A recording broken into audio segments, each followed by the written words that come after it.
Over the next 5 weeks, you'll hear the story of how a group of songwriters found themselves in the middle of a musical revolution in 60s London, writing songs for the kings and queens of pop music. We were the Princes of Denmark Street.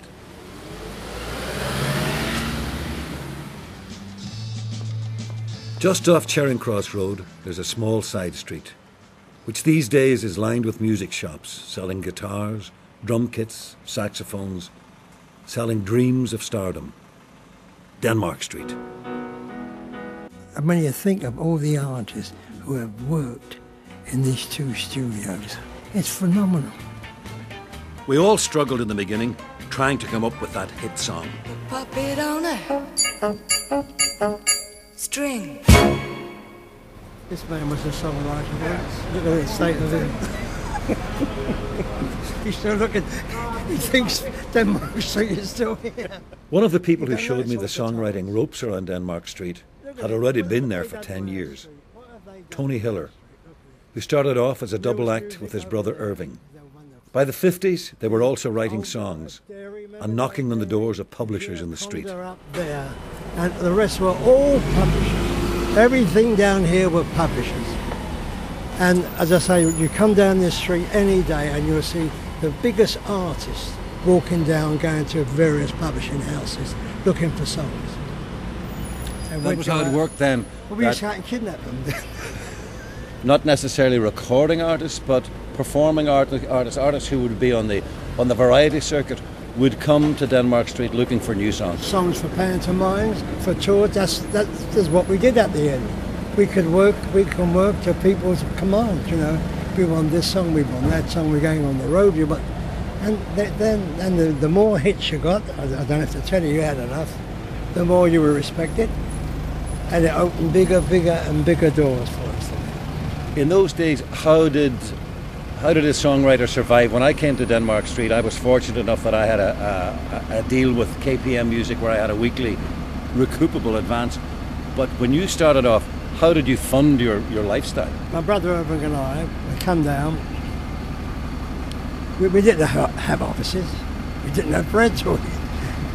We went in the graveyard. The graveyard? The graveyard, and we wrote songs. Thank God they weren't all bad, dead songs, you know.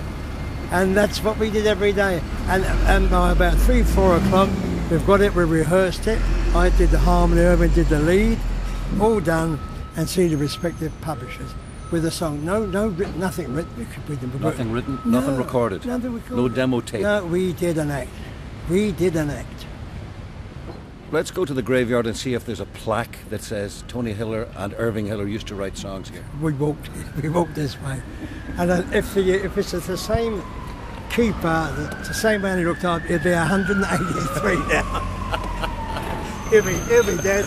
I wonder if they buried him there. So we're in the graveyard now at the end of Denmark Street. These were the offices of the Hiller brothers. These were the offices.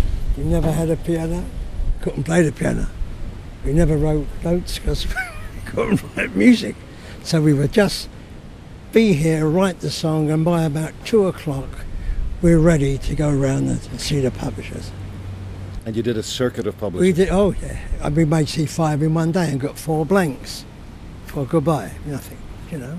By 2 o'clock, you'd finished the song, set out to sell the song. This is what I want to get to.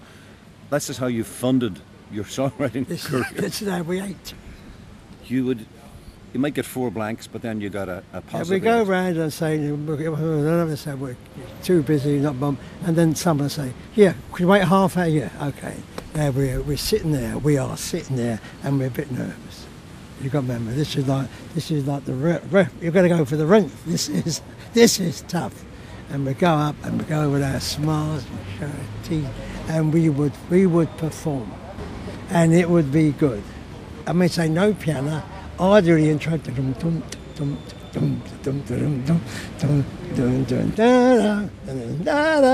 We do it, and a whole act performed. And someone's got money and an applause. And sometimes money and out the room. So then you'd get 30 quid. It can be 30. You'd have lucky you get a 50 was serious. It's a big song. Serious. That's my first.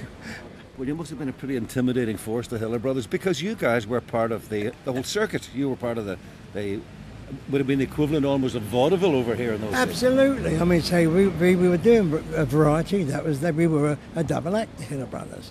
So we were well rehearsed, and after writing the song, and we got everything well rehearsed, and it looked good. You know, the thing of it, you know, the girl in the yellow. I'm doing it because I'm on the road. We do it right. And it was an act. And never miss an opportunity to perform one of your songs on radio, Tony. Oh, be my little darling, be my little darling.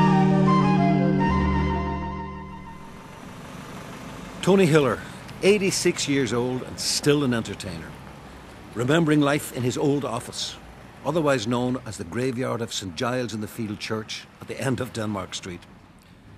I don't know what happened to the girl in the yellow sombrero, but many years later, Tony would have a massive hit with Brotherhood of Man's Save Your Kisses for Me, another Eurovision winner, of course.